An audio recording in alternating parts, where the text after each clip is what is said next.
Talkies shattered the silent film era, transforming cinema forever.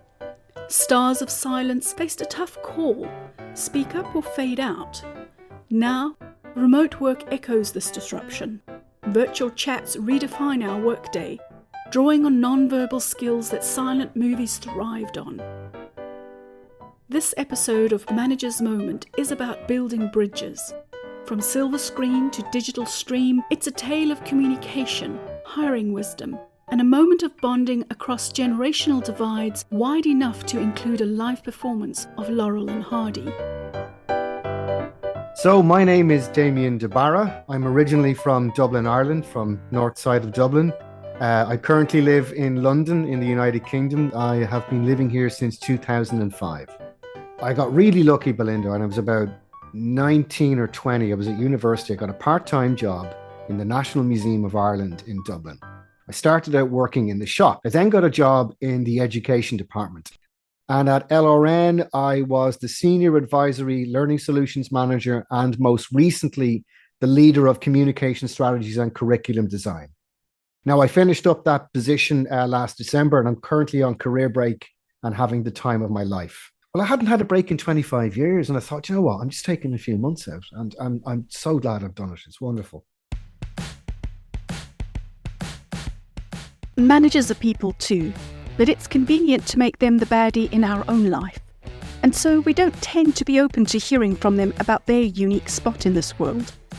This closes us off from learning and growing from their experiences.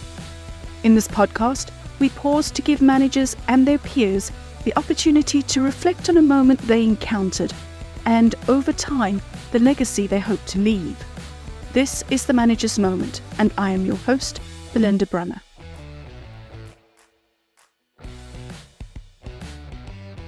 We met at what was then known as Electric Paper. I think I was called a script writer at the time, but I was an instructional designer, and I was one of a team of about, I'm going to say like 12 instructional designers and writers there. And if memory serves, you were the head of HR at that time. How's my memory serving me? Is that right? Oh, it's very good. Like, I love my life through your eyes. I was head of HR. I was struggling to own the title of HR manager at that stage. So head of HR, I'll take it. Well, I'll tell you what actually sticks in my memory, Belinda, is that, I was super young at the time. I was like 24, 25 and really wet behind the ears. And I remember at one point you put on a training for all of I'll call us the younger members of staff in the company. And it was really interpersonal skills you trained us on, how to communicate properly, how to speak nicely to people. And I distinctly remember you saying, these aren't just skills that will serve you well in the workplace, but they'll actually serve you well in life. And I remember that vividly, and they did. And I received subsequent trainings and learning in those areas over the years, but you were the first person who actually took time to sit a bunch of young people down and say, look, here's how to get along with people. Here's how to build relationships. And that's really my abiding memory of my time working with you there. Do you remember that? I do. So first of all, who was I to be training you guys on that? Because I was so young. What did I know about building relationships? So, wow, how was I kind of blagging my way through life? But when I think about what people's complaints about Gen Z and how they don't know how to build relationships and they don't say good morning when they walk in the room, etc. You're taking us back 20 odd years. And even then, these skills, from your recollection, needed to be not taught, but that we needed to draw attention. And so it's really unfair for us to be complaining about the younger generation now and saying, oh, but they don't have basic manners, where you're saying, well, actually 20 years ago that was what I remember you showing us. Well, the footnote on that, not to drag us down a rabbit hole, but all those complaints we hear about Gen Z, or let's just call them 20 to 25 year olds, we hear these complaints that they're oversensitive, poor communicators, snowflake, all that stuff.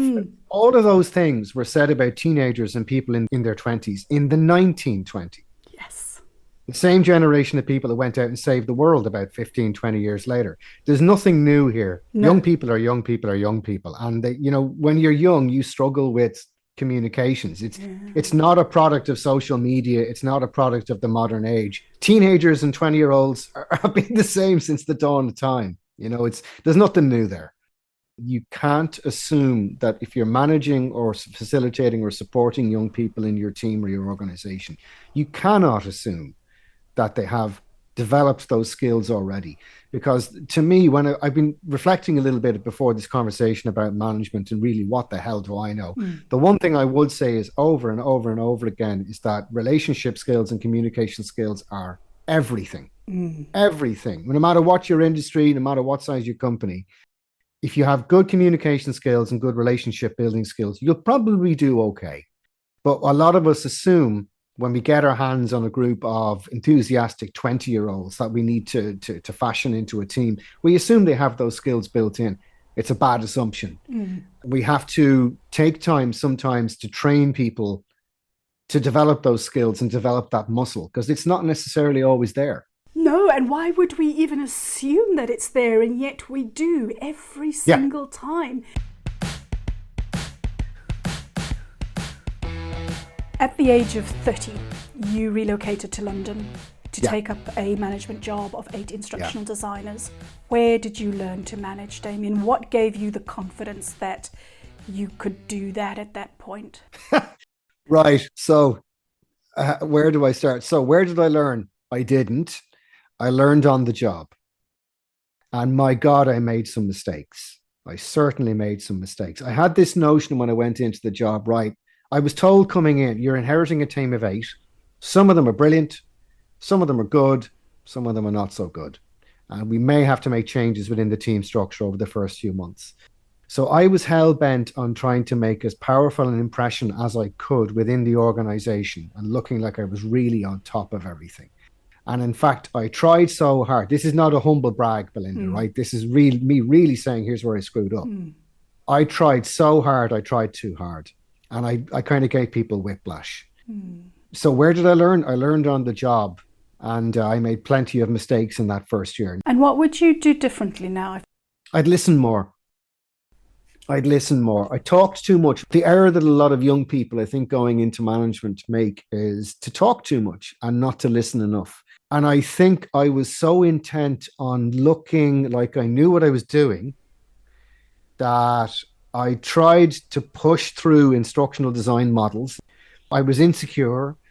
I thought people thought I was a spoofer and a sham and a fraud. Classic warp factor 9 imposter syndrome, Belinda. And I was convinced everybody thought I was a fraud. So I was trying so hard. I think I ended up just annoying a lot of people. Not everybody. I like to think I got on really well with most people, but I was definitely talking too much and not listening enough. And how long did it take you to ease into that then? About 15 years.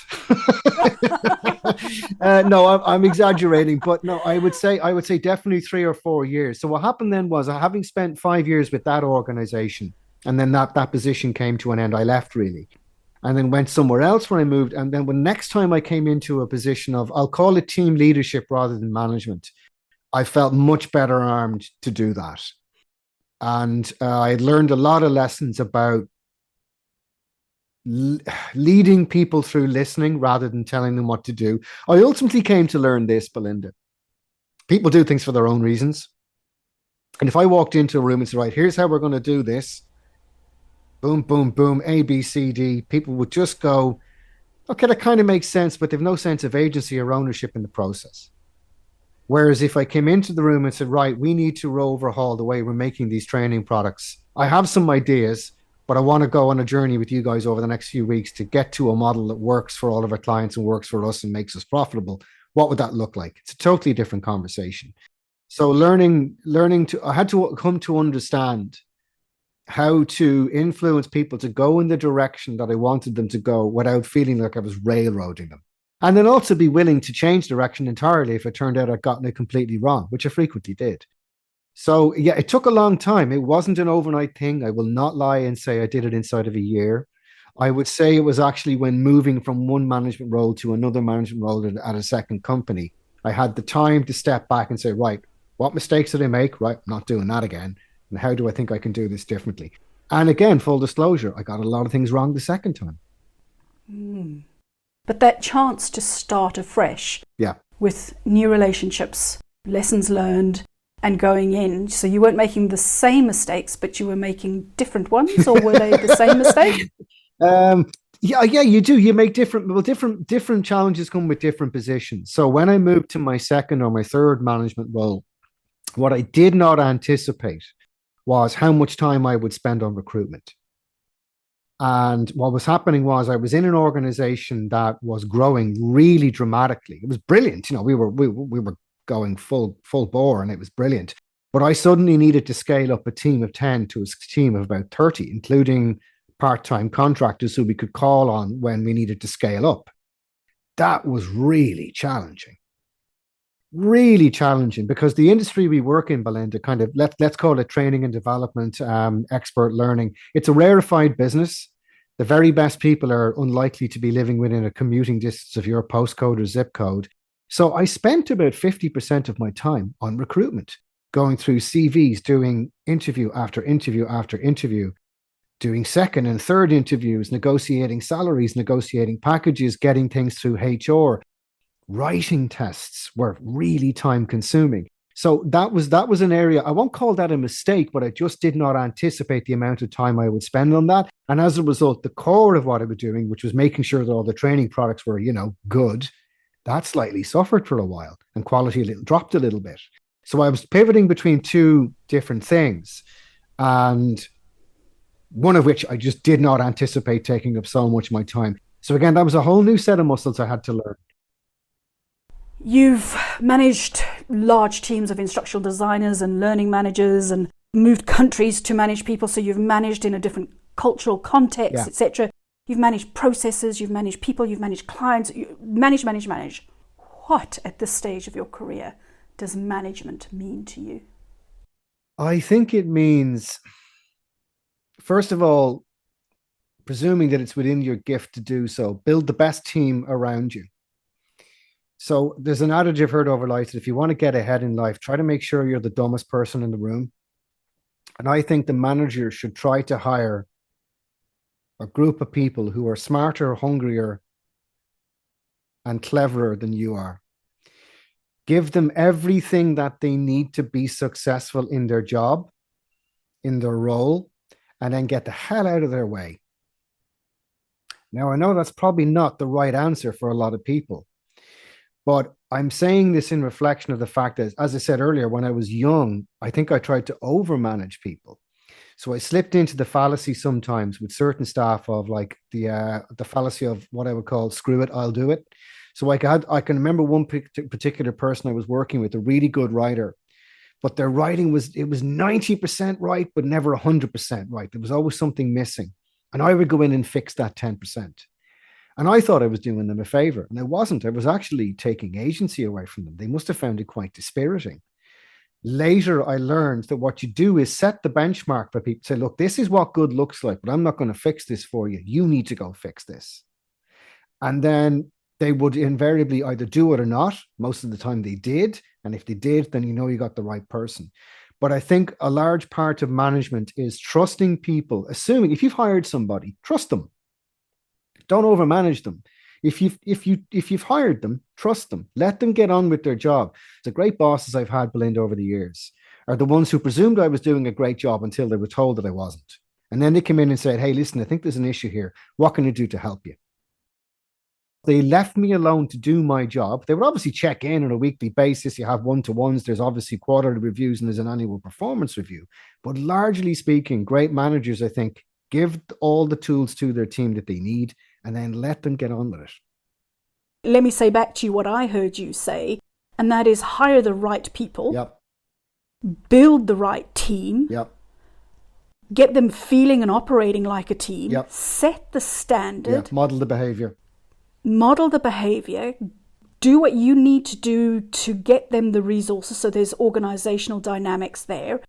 Get them the resources they need, and then only show up as and when they need you, which takes a different kind of an oversight. I'd say I maybe left out one part, which is smart people create smart things by talking to other smart people. Innovation happens when smart people talk to one another. Many of the world's great scientific discoveries don't actually happen in the laboratory at the university on Monday, Tuesday, Wednesday, and Thursday. they happen on Fridays when everybody goes to the canteen to have lunch. So the guy from astrophysics has a conversation with the girl from biology. And she might say, hey, have you heard of this intellectual model? No, I haven't. But boom, smart person talks to smart person, innovation happens. So in the training spectrum, if I can get Belinda to talk to Brian and just get them talking, smart people will trigger other smart people into coming up with better ideas. I've often found as well in our industry, in the training and creative industries, some people can go off and work quietly on their own and innovate. Some people need to think out loud. And a skill in management is spotting the ones who need to talk to think. Part of management is, as I say, picking the right team, giving them everything they need to succeed, but then making sure that they talk to one another. Get people talking. Yeah. Get people talking. What would you say is the difference between overmanagement, in how you've described it, and micromanagement? Ooh, that's a damn good question. Oh, I'm sitting here thinking I can definitely remember when I was being micromanaged, and it drove me crazy. I felt like I was being treated like a child. I remember thinking, why did you hire me? If you don't trust me this much, why don't you just do this yourself? Save yourself some money and get rid of me. That's how it felt. I felt like I had no agency, no ability to learn, and fundamentally, I felt like I was being treated like a child. So micromanagement is when somebody is, I'm getting a bit specific here, but when somebody is quite literally physically interrupting you every 30 minutes. And I've seen managers do this, where they drove an entire team against them by continuously interrupting for the sake of interrupting, because in their head, that's what management was. Not understanding that actually there's times to sit people down and give them a briefing and help them, but there's also times to just get out of the way and let them get on with the job. Because if someone is coming in and micromanaging you, after a certain period of time, you just stop trying. Because you think to yourself, well, what's the point in putting my best into this or my most creative idea, because I know this person's going to come in and change it anyway. So it's absolute killer. It's killer for anybody's kind of sense of self-esteem. And so your question was, what's the difference between that and overmanagement? Overmanagement, yeah. Ooh, I'm not sure that I know, but I'll tell you what does pop into my head. An organization I was working at said, here are the 17, Belinda, count them, 17 values or principles that you need to work to be successful here. So when it came time for the annual performance review, people were in a flat panic, going, how do I provide evidence against 17? It's hard to provide evidences against 4, right? Yeah. You know what I mean? So most companies, if you look at their code of conduct, they have 4 values. They're usually about people, company, workplace. Community is the 4th one. Sometimes they're 5. Some companies will have 11 or 12 capabilities. But what I would say overmanagement is actually overeducation is part of it. I've seen that. Right, everybody onto this phone call. We're going to train the 100 of you on the new system this week. And then 7 days later, there's more training. And then 7 days later, there's more training. That's overmanagement, where you're giving people too much information. But I would say overmanagement is too much information, and micromanagement is not allowing your staff to do their job and doing the job for them, whilst making them feel completely useless. In my head, what I take away from that, the difference between overmanagement and micromanagement, the intention is overcommitment. The manager is too excited or too much about something. They're just OTT. Whereas micromanagement, from the words you've used, it comes from a place of lack of trust or respect. Yep. And so what it feels like is different because the intention or where it comes from. Well, let's put it another way. I would say overmanagement is strategic. It's a strategic problem within the company. Micromanagement is an individual problem from a person suffering from insecurity or a lack of status. Yeah, now I could be wrong. That definition could be more nuanced, perhaps. But well, it's interesting because I've never heard in all the coaching and everything that I've ever experienced, I've never heard somebody complain of overmanagement. I've heard millions of people complain about being micromanaged, yes, but not being overmanaged. Yes, yeah. It's not a common term. It's not something we would really think about. We do. Everybody's on the lookout for a micromanager because micromanagers are usually in your face, sitting beside your desk saying, "Why are you doing that?" Right? It's very And it's personal. really easy to take it Oh, yeah, personally. yeah. And then because it comes from a person as opposed to an organization, to lay blame with somebody For sure. and to feel vindicated because you're blaming somebody else. Yeah. That manager, as you rightly say, is probably grappling with all sorts of insecurities Yeah. and whatever else is going on for them that then results in them behaving in the way that they are. Yeah. Sounds about right. Have you noticed whether there are any themes that keep cropping up for you that you pay attention to without even realizing it? Yeah. Communications and building relationships. It's everything. It's the ball game. It's absolutely everything. I, I'm loath to give advice to anybody who's young because I still think in my head I'm 18. I can't believe I'm the age I am. But I would say if you want to be successful in whatever industry you're in, being good at your craft is not enough. Being good at your craft, let's say you're a writer, let's say you write training products like I've done most of my career. Being good at your craft is the baseline. That's the given. That'll get you hired, but that won't make you successful and it won't make you a great manager or a great leader. Being the step up from writer to leader of writers, if you want, is in your ability to listen, your ability to be influential without being a bully, intentional or otherwise. It's about building relationships and about communications. And then in terms of building relationships, really good leaders listen more than they talk. And when they do talk, they're listened to because they have an uncanny ability to summarize what's gone on in the conversation and also understanding people's motivations. What's this person after? Is this person motivated by reward? Is this person motivated by their ideology? Is this person motivated by coercion? Is this person motivated by their ego? And, you know, if you can try and understand what somebody's ideology is, what kind of person they see themselves as, and if you can understand what rewards they're after beyond the financial, those are the real ways to build relationships and help somebody get better in their job. That is all well and good when you like the person. But there are people who it's difficult in the workplace to like. And you still have to build relationship and you still have to communicate. And this is something that I'd love us to kind of get into a little bit. Have you seen this play out in your work environment? Oh, yeah, yeah. Look, we all have to work with people that you might not have around to your house for dinner, right? That's just part of the world. And full disclosure, when I was young, I wasn't good at hiding my dislike for people. I wasn't good at it, you know, and it got me into a lot of trouble and I had a big mouth and I talked too much. But then over the years, I tell you what, how I got over this was I didn't actually have as much of a problem with my colleagues so much as I had with clients. I would oftentimes end up working with clients who were difficult. They were hard work. And I would try to find a way to like them. And I would just, you know, I would try to get to know them. So, you know, find out what they're into and look for what their face lights up with. If they talk about their kids and their face lights up, talk about that. Build a relationship with somebody. So it is challenging to work with people who you might not necessarily naturally get along with. But it is a muscle that you can develop. You can find a way to build a relationship with most people. Some people you can't. But sometimes I would meet a client and clash with them, because they felt I was moving too quick or they felt like they weren't being heard.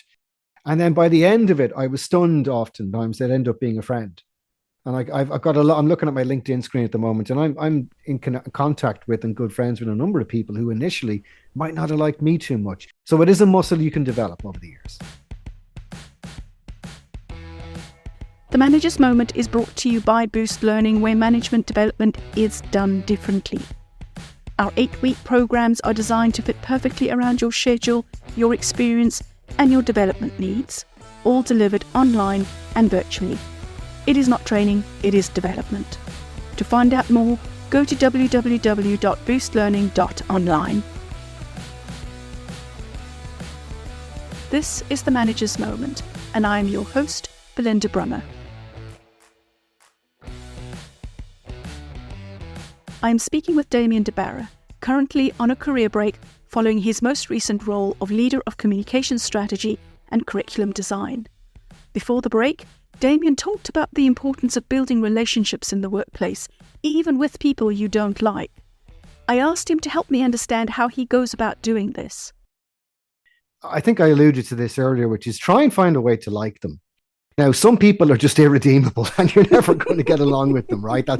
I would say that's one in every 200 clients. I mean, what I used to say to people in my team was, and I'm talking about instructional designers and learning managers in the training business, I would tell them when I hired them, across the course of 12 months, you're going to work on somewhere between 40 and 60 things.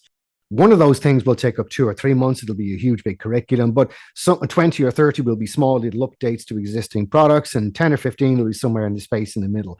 Of that 40 that you work on, about 30 will go fine. 5, 6, or 7 will be tricky. So maybe it's a tricky piece of technical training. Maybe it's around a piece of systems training, which are always challenging. 3 or 4 will be hard just because it's hard content or there's too many subject matter experts. And then 1 will be a stinker. And by a stinker, what you really mean is you're dealing with a challenging client on the other end of the phone.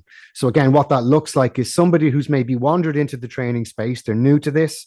They might think they have a body of knowledge around the area, then they quickly figure out they don't. And their anxieties come to the fore and the stress shows through and they manifests itself as maybe a little bit of aggression or impatience with you.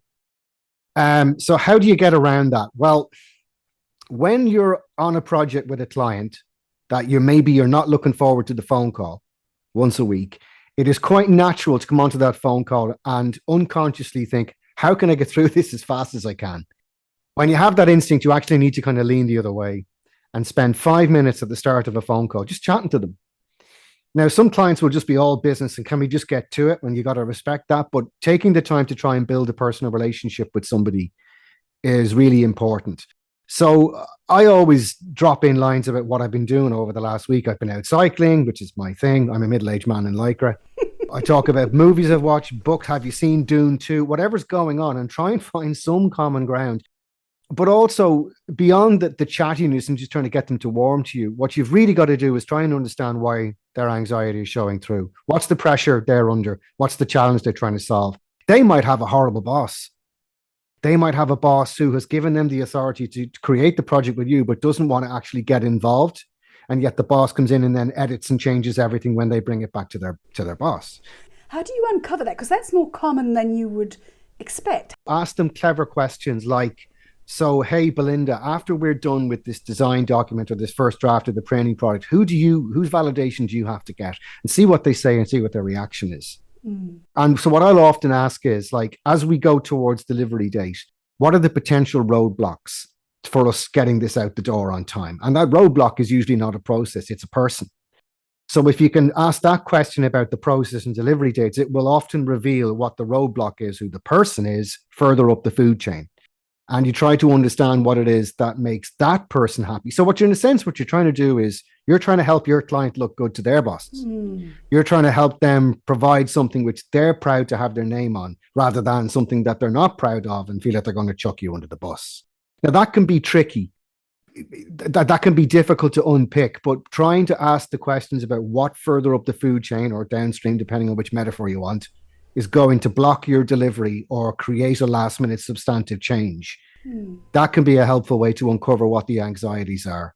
It sounds like what you've described is actually what this podcast is all about, and that is about trying to see the person in the moment. Yeah. Looking beyond the title, looking beyond the perception, the difficulty, the challenge, the whatever it is, but try to see the person. What is their world like, and what's happening there, which helps you understand that actually this is a moment of anxiety for them, or it really challenges their idea of who they are. Or they're out of their depth, maybe, Belinda. They're out of their depth. If I could share an example, I was working with a large multinational investment fund, and they needed a curriculum designed around ethics and compliance for sales guys.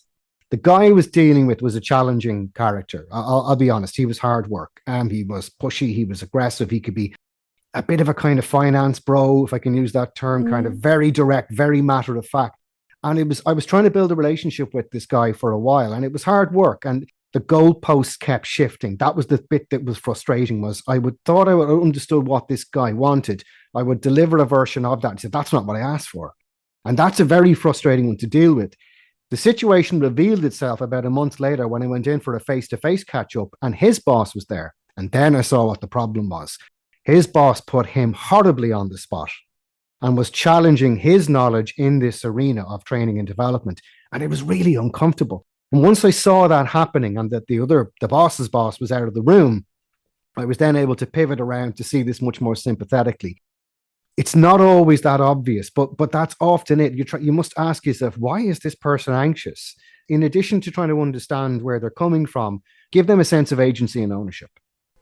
So a lot of times when you're in the training field and you're going in to design a training product, people can feel like they're being designed at rather than designed with. And, instructional designers and learning managers and curriculum designers like myself, we do talk our own very jargon heavy language.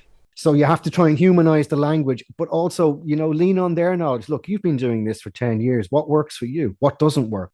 Try to give them a sense of agency. And sometimes that's down to saying the right thing. So listening for the key piece of information that you didn't have before and honing in on that and saying, hey, that thing that you just said there is actually really important. And that makes me think of doing this. What do you think about that? So it's giving people a sense of agency, a sense of ownership, a sense of creativity in the process, so that when they go back to their difficult boss, their enthusiasm for what they're bringing will shine through. And if their enthusiasm is evident when they bring it to their line manager, it's much more likely to pass through the gates. So one of the things that you said is something that is often thrown around in the workplace, and that is, don't take it personally. Yeah. How have you schooled yourself in not taking it personally? Are you just that kind of person? Great question. So when I was younger, I definitely would have taken things much too personally. So you don't like my work means you don't like me, because I identified myself so totally with my work. As I got a little bit older, I've tried to adapt a slightly more stoic approach to it, which is to understand that there are certain things that are within my control, and then most of the things are not in my control. I can try to be influential. I can try to open up myself a little bit to let this person get to know me, to hopefully like me a bit more and maybe relax a bit more. But sometimes people aren't going to like you. They don't like your accent, or they don't like your energy, or they don't like your hair color. I don't know what it is, or they're just under terrible stress and they don't have time to try, and they don't think there's any value in trying to get to know you. So I think it's about understanding what is within your control and what is not within your control. And that can be difficult to distinguish, particularly when you're younger and you're trying to, you're making your way and you're trying to be successful. I would also say that having a life outside of what I do for work is really important. So the perspective of, well, this phone call is horrible, but it's going to be over in 30 minutes. And 3 hours from now, I'm going to be riding my bike or playing video games with my mates or whatever it is you do. So I think having a balance in life is really important. I think one of the reasons maybe, I'm not trying to speak for everyone, but one of the reasons maybe I took stuff too personally when I was young was because I identified what I did for work as being the totality of who I was. Whereas now I think it's very, very important, but it's not necessarily the most important thing in life. It's a part of who you are. It's not all of who you are. Yeah, for sure. Yeah. Gosh, you've mentioned things there that are so fundamental and yet take us so long to learn, that notion of what's in control, out of control, this perspective on work and its place in our identity or our sense of identity. Yeah. What you're talking about here are actually fundamental life skills. We assume that people have certain life skills, and then we encounter them doing, in the course of work, and they don't have those life skills. I've always said this to young people. Do you want to learn how to deal with difficult people? Do you want to learn great life skills? Go get a job in a call center. I'm 100% serious. Call centers have 110% churn rate in their training, right? In their recruitment. Because if they have to put a cohort of 30 on the shop floor, they know they have to hire 40 because they're going to lose 10. And what they're training you to do is deal with obnoxious, angry, pissed off people. Anyone who ever rings a call center ever is in a bad mood before you get them on the phone. So they train you how to deal with freaked out, hysterical people. I've done a lot of work with call centers in designing curriculums for them. If you want to learn life skills, you want to learn how to deal with difficult people, get a job in a call center for 2 months. Forget that you will get paid not a great deal, but my God, the life skills will serve you for the rest of your life. Is there a life skill that you have kind of developed later in life that actually has changed things for you or changed you? Yeah, I would say it's one word, but it is communication skills. I think my communication skills when I was in my 20s, say, they sucked. They really did. So I can break that down a bit, which is one, and I think I said something like this earlier on, which is, listening more than you talk, particularly when you're on the vendor side. Clients don't like it when they feel they're not being heard. It's a fundamental human 101. And I think when I was younger, I was guilty of wanting to impress so much that I talked too much. So I learned over the years to listen more. Also, reading people better. That's a large part of this. And this is more difficult in the age of Zoom calls and remote working, but reading people well is really, really important. So what I'm talking about is looking at their body language. I've said, hey, how about this idea? What's their physical reaction? Are they squirming in the chair? Are they leaning forward in interest? Are they sitting back? Is there a micro flicker on their face of irritation? Because people don't want to say, I think that sucks. They'll just say something very genteel, like, well, I'm not so sure about that. And you might misconstrue that as, I just need to convince him further. So reading people is really, really important. Body language, facial expressions, tone of voice, that can be tricky. And that's not something you learn in a weekend course. That's something you learn over time. Also, I'd go back to another thing is in tailoring your communications. And that's tailoring that to understand. And this goes back to what we were just talking about a minute ago, about understanding the culture of the company, of the person that you're talking to. That is critical. So the question I often like to ask myself is, how does this client or company or organization make decisions? So I'll give you two examples at two ends of the spectrum, right? One large Central European technology company have a culture of everybody in the room needs to be heard, felt, and loved before any decision can be brought forward. This is a company that brings too many people to their meetings. By their own admission, they told me this. And a meeting where you would expect to have 5 people will have 15. Everybody has to speak. It's a very much a culture of saying how you feel about things. And all it takes is one person's not liking it to derail the whole solution. At the other end of the spectrum, I worked with another large European airline, and that was very much a power culture, where the most senior person in the room is the one who has to be pleased and what they say goes. Most clients are somewhere in the middle. When you're trying to get along with folks, you need to understand how that person fits into that culture and what authority they have to make decisions in the room with you. A lot of the time, problems stem and anxiety stem from you thinking that when you're talking to the person opposite you, that because you and that person have agreed on a solution forward, that's it. When in actual fact, they may have to go back and ring it up through 3 or 4 layers of further bureaucracy or gating, and they don't have the authority to make that decision. So it's about you need to understand how the culture of that company works and how they make decisions. And that, again, you're a little bit like, I used to make the joke to some people in my teams, you need to behave like you're an anthropologist. You're going in to study a tribe. How does this tribe arrive at what the truth is? How do they make decisions? Is it authoritative or is it collective? And where on that spectrum is it? You first have to appreciate actually that communication is important and that these aspects, these individual aspects, are all important and all play a role. You've then got to actually have learned the skills of doing that, however you learn the skill of it. You've then have to actually have the behaviors that are helpful in that moment. You've then got to apply all those skills and those behaviors, and then you've got to be able to adapt, because things are not going to, in any communication interaction, going to go the way that you think they are going to go. No wonder these things take us time to learn. A career of time to learn sometimes. Yeah. It took me, I think we said earlier, I took my first management role at the age of 30. And I think, honestly, looking back at it, I think I sucked for the first 3 years.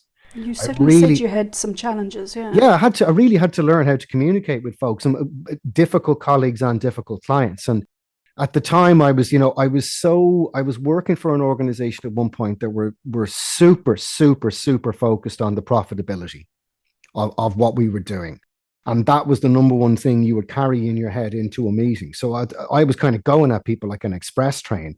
And I'm thinking, this conversation has gone on 10 minutes too long. That means I can't get to the second item on my agenda. So my anxiety was showing through. My worry about, am I going to get out of this meeting with what I need? Am I going to get out of this workshop with what I need to move the project forward to the next phase? And I had to learn how to slow down.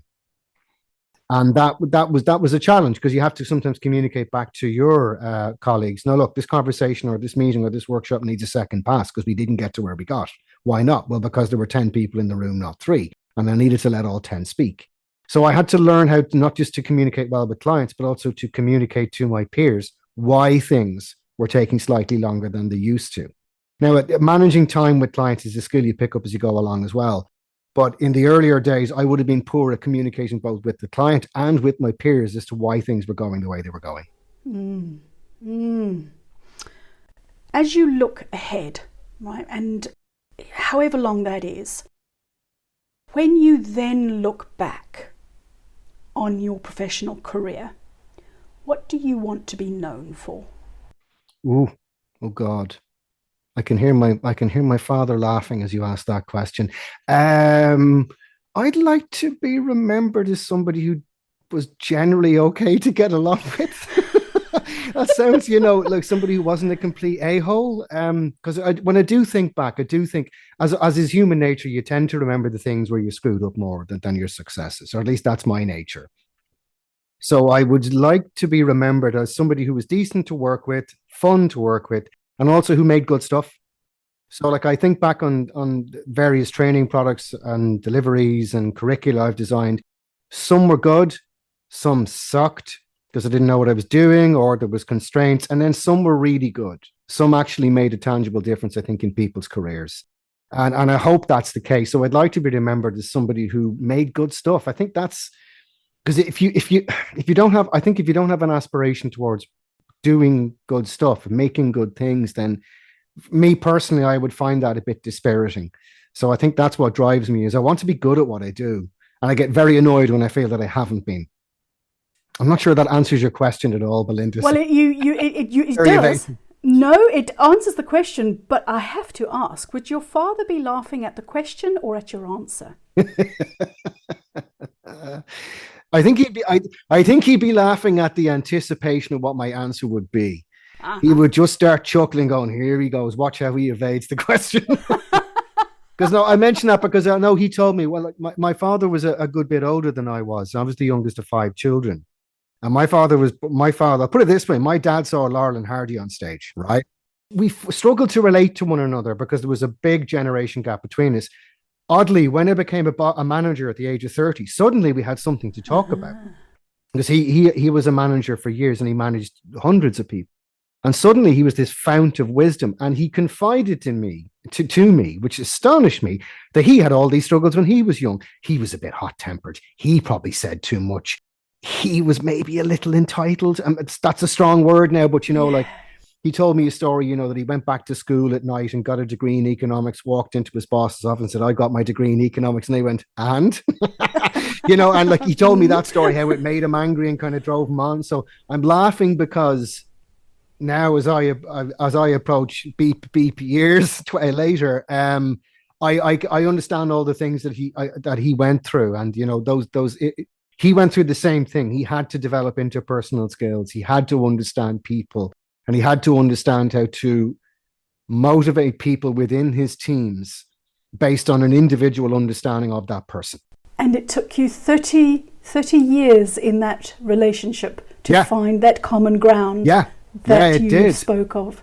Because, I was born in 1970 beep, and he was born in 1929. So big culture gap between us. He was a guy who wore a shirt and tie every day of his life. I did not. We were from different generations by a 2-generation gap. But yeah, as I grow older, I appreciate the wisdom of everything he told me when I was younger, in particular about communicating with people and understanding people's individual differences. People are not the same. Every person is different. And that's what I was going to ask you. Once you had found that common ground, Like, did you find yourself learning from him, or was it still too distant? Was it? Oh, no, I learned so much from him. So when I was younger, I was sitting with him talking about work, and I was struggling a bit with something at work. I can't remember with what. I wasn't happy with something. And he sat there patiently, his arms folded, saying nothing. And eventually he looked at me and he said, right, if I was your boss and you brought that conversation into me, what do you think my reaction would be? And I kind of went silent because I didn't have an answer. He said, all you're doing is bringing me a problem. He said, bring me the problem, bring me a suggested solution, and stop taking it personally. And he said, that'll get you a long way. And I never forget, I rocked back in my seat like, oh, yeah, you're right. I am just whining, aren't I? I'm just being a whiner. So I remember going in again to my boss and saying, look, here's what I think is going wrong. Here's 2 ideas how we might fix this. What do you think? Rather than just coming in and complaining. And that was one example of where he totally attitudinally shifted the way I was behaving. Mm-hmm. So I am very curious, Damien, in the notion of reverse mentoring. And what I mean by that is where people like you and I, who are longer in the tooth, both in experience and in years, where we somehow learn from somebody or something that is younger than us.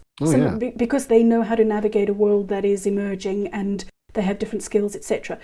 As you reflect on what you learned from your father as you found common ground and as you had these kind of conversations, did you ever have a moment or an inkling that he was being reverse mentored by you? Maybe. If he did, he didn't tell me. He wasn't that kind of guy. No, I think that the difference was, I suppose I had to maybe help him understand how the pace of business had increased dramatically from the time in which he would have left. He retired early. He retired young at 55. He played the game brilliantly. Yeah, he got himself a sweet deal and got out. And I was trying to explain to him the pace at which you have to keep up with learning has dramatically changed. So if you did a degree in the 1950s or 1960s, you were intellectually, or sort of in terms of content, set for a 10-year period. I mean, my God, just this morning in my inbox, there's an email I get every day about new AI tools. What was current 2 months ago is obsolete. What was current a month ago is out of date. The pace of change in our world, in our industry, anything to do with tech or learning, anything like that, is moving at a dramatically faster pace than it was 10, 20, 30 years ago. I mean, 40 years ago, glacial pace compared to what? The amount of learning and constant updating you have to do of your own knowledge. That was very different. And similarly, I found myself schooled by people 10, 15, 20 years younger than me, who will, and that was something I had to learn as well, was like, hey, I don't actually know everything here. And in fact, the 25-year-old kid who maybe isn't a great communicator, doesn't matter. He or she probably does know more about me than what's going on in terms of popular culture. So for example, if you're working in training products, thematics are a big part of what we do. What's the theme of this? So all of my movie and TV show references are 20 years out of date. Yeah. Right. I'm still watching The West Wing and Mad Men. Do you know what I mean? So, I mean, that's just, so that stuff. So it's really important to allow people younger than you to teach you stuff, not just tech, but also thematically and culturally to let them reflect what thematics of products should be. And, I feel like every person should have a mentor who is younger than them because, and here's the reason, right? We've spoken about these life skills that can take an entire career to develop. Yeah. And just when you've got it and you are now really shining with that particular life skill, the workplace says, oh, you're a little bit outdated. You're a little bit too old for me to hire. Oh, yeah. And yet it is having that younger person who, you're in this reverse mentoring situation that keeps your knowledge and your information and your approach relevant. Absolutely. I keep thinking of the line. I've been rewatching a bit of The Simpsons recently. The older I get, the more I am starting to hard relate to Grandpa Simpson. There's a scene where Homer says to Grandpa Simpson, get with it, Dad. And Abe turns around and says, Homer, I used to be with it, but then they changed what it was, and now everything's just weird and scary. Right? And I hard relate to that understanding. And it is true. You think you know.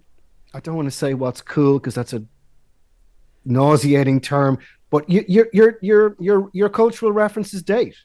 Yeah. You know, they do real quick. They really do. They really and do, yet, you now have these skills that take a lifetime to develop. And it is the challenge of management and organizations and people who are aging and people who are young. So it is a community responsibility to keep everybody relevant and mentoring, up, down, sideways, doesn't matter how you look at hierarchy or age or whatever, to make sure that everybody can continue to contribute in the way that matters to them. Yeah. 100%. Right.